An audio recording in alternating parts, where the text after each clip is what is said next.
हे कृष्ण करुणा सिंधु दीनबंधु जगतपते गोपेशु गोपिकाकांत রাধাকান্ত নমস্তুতে। এক ব্যক্তির খুবই ঈশ্বর ভক্তি ছিল। সে চাইতো যে সে প্রভুকে মন ভরে ডাকবে এবং মন ভরে প্রভুর প্রার্থনা করবে, কিন্তু তার জীবনে এত কাজ ও ব্যস্ততা ছিল যে সে কিছুতেই সময় পেত না ঠিকমতো প্রার্থনা করার। আর সে যেটুকু সময় পেত সেটুকু সময় প্রভুর প্রার্থনা করতে গিয়ে ভাবতো যে প্রভুর কাছে আমি কি প্রার্থনা করব, কিভাবে প্রার্থনা করব। সে এই নিয়ে খুবই ভাবতে থাকে। সে প্রভুর কাছে বলে, প্রভু আমি কি প্রার্থনা করব, কিভাবে প্রার্থনা করব, তুমি আমায় কৃপা করে বলে দাও। এইভাবে প্রভুকে সে রোজ বলতে থাকে। এই রকমই প্রভু একদিন তার ডাকে সাড়া দেয় এবং এক সাধুর ছদ্মবেশে তার বাড়িতে আসে। সে ওই সাধুকে জিজ্ঞাসা করে, আচ্ছা সাধু বাবা, আমি প্রভুর কাছে কি প্রার্থনা করব, কিভাবে প্রার্থনা করব, আমাকে একটু দয়া করে বলে দিন। তখন সেই সাধু তাকে বলে, প্রভুর চরণের সামনে বসে প্রভুকে শুধু এই কথা বলে প্রার্থনা করো যে, হে প্রভু, না আমার স্বর্গ চাই, না আমার বৈকুণ্ঠ চাই, না আমার কোনো পরম পদ চাই, আমি একমাত্র শুধু তোমার প্রতি প্রেম চাই, কেবল তোমার ভক্তির আশ্রয় চাই। প্রত্যেকটা দিন, প্রত্যেকটা মুহূর্ত প্রভু তোমার প্রতি যেন আমার প্রেম বাড়তে থাকে। এক একটা মুহূর্ত যেন প্রভু তোমাকে ছাড়া শূন্য লাগে, তোমাকে ছাড়া অপূর্ণ লাগে।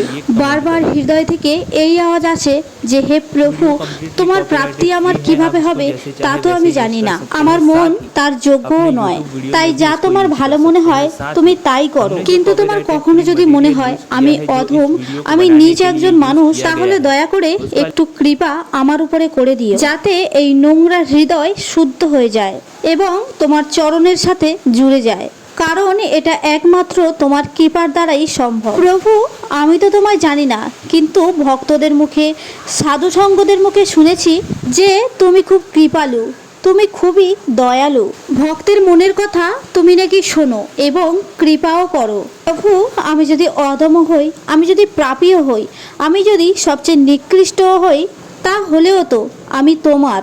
তুমি কৃপা না করলে কে করবে কৃপা এই অধমকে, কে করবে এই পাপীকে কৃপা? আমার তুমি ছাড়া এ জগতে আপনার কে আছে?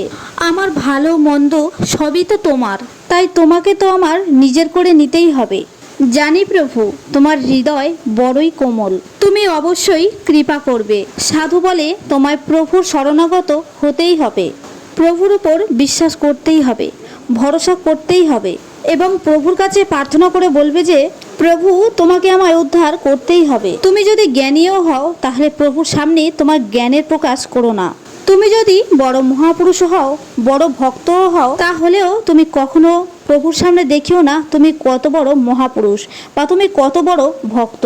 প্রভুর সামনে সবসময় এই ভাব রাখবে যে তুমি ভক্তি করতে জানো না, তুমি কোনো কিছুই জানো না, তুমি অধমেরও অধম। এই ভাব নিয়ে তুমি প্রভুর চরণে নিজেকে সমর্পণ করে দাও, দেখবে সে কিভাবে তোমাকে নিজের করে নেবে, তোমাকে আপন করে নেবে, তোমার উপরে কিভাবে কৃপা বর্ষণ করবে, কিভাবে তোমাকে চরণ থেকে তুলে আলিঙ্গন করবে, তোমাকে কোলে তুলে নেবে। প্রভু বড়ই কৃপালু। দেখলে না প্রভু কিভাবে বিদুরের ঘরে সেবা করলেন, কিভাবে প্রহ্লাদকে কোলে তুলে নিলেন। এতটা কৃপা যদি প্রভু ওনাদেরকে করতে পারে, তাহলে এক বিন্দু কৃপা আপনাকেও করবে। প্রভুর প্রেমের ভাণ্ডার কখনো শেষ হয় না। যার কাছে প্রেমের সাগর আছে, সে যদি এক বিন্দু প্রেম আমাদের দিয়েও দেয়, তাহলেও তার প্রেমের সাগর কতটুকুই বা কমবে। তাই প্রভুকে প্রার্থনা করে বলো যে, প্রভু তোমার কাছে তো প্রেমের সাগর আছে, এক বিন্দু প্রেম এই অধমকেও দাও, এতে তো তোমার কিছুই কমবে না, বরং একটা অধমের জীবন শুধরে যাবে। এবং প্রভুর এই প্রণাম মন্ত্রটি রোজ 3 বার করে বলবে। হে কৃষ্ণ করুণা সিন্ধু দীনবন্ধু জগৎপতে গোপেশু গোপিকাকান্ত রাধাকান্ত নমস্তুতে।